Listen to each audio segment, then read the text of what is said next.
Viewers అందరికీ నమస్కారములు. మన ఛానల్ని ఫస్ట్ టైం వాచ్ చేస్తున్న వ్యూవర్స్ అందరూ కూడా వెదర్ రిలేటెడ్ అప్డేట్స్ కోసం తప్పకుండా మన ఛానల్ని సబ్స్క్రైబ్ బటన్ మీద క్లిక్ చేసి సబ్స్క్రైబ్ చేసుకోండి.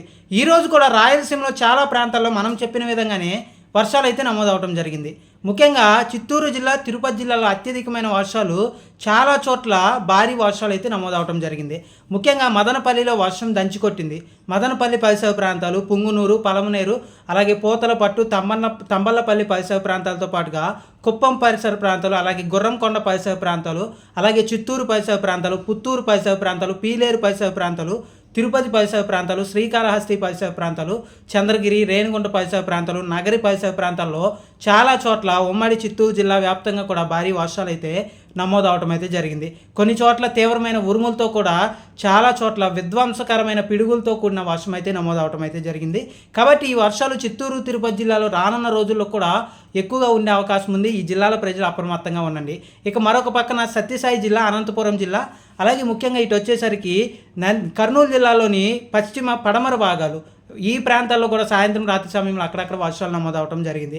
ముఖ్యంగా తాడిపత్రి కానీ, ధర్మవరం కానీ, పులివెందులు కానీ, కళ్యాణదుర్గం, రాయదుర్గం పరిసర ప్రాంతాల్లో, ఉరవకొండ, ఈ ప్రాంతాల్లో చాలా చోట్ల, అనంతపురం, ఈ ప్రాంతాల్లో చాలా చోట్ల వర్షాలు అయితే నమోదయ్యాయి. సత్యసాయి, అనంతపురం జిల్లా, అలాగే ముఖ్యంగా కర్నూలులోని పశ్చిమ భాగాలు అంటే ఆలూరు కానీ, ఆదోని, ఎమ్మిగనూరు, ఈ ప్రాంతాల్లో కూడా చాలా చోట్ల మోస్తరు నుండి భారీ వర్షాలు, కొన్ని చోట్ల రికార్డు స్థాయి వర్షాలు కూడా నమోదవడం జరిగింది. అలాగే నంద్యాల, కడప జిల్లాల్లో కొంచెం తక్కువగానే వర్షాలు పడినప్పటికీ కూడా కొన్ని ప్రాంతాల్లో అంటే అక్కడక్కడ మాత్రమే వర్షాలు నమోదవడం జరిగింది. ఇక నెల్లూరు జిల్లాలో కూడా భారీ వర్షాలు నమోదయ్యాయి.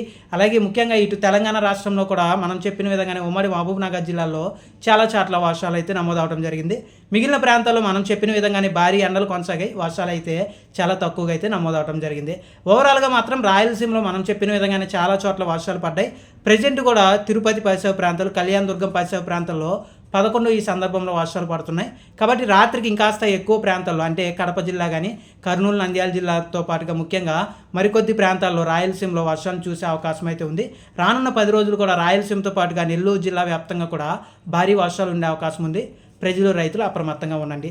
ఇది ఓవరాల్గా ప్రజెంట్ రాయలసీమలో వర్షాలు యొక్క క్లియర్ కట్ అప్డేట్. ఇప్పటి వరకు కూడా చాలా ప్రాంతాల్లో రాయలసీమలో కొన్ని చోట్ల భారీ వర్షాలు, మరికొన్ని చోట్ల మోస్తరు వర్షాలు, మరికొన్ని చోట్ల అతి భారీ వర్షాలు, భారీ ఉరుములు, అలాగే మరొక పక్కన పిడుగులతో కూడిన వర్షం అయితే నమోదైంది. థ్యాంక్ యూ అండి.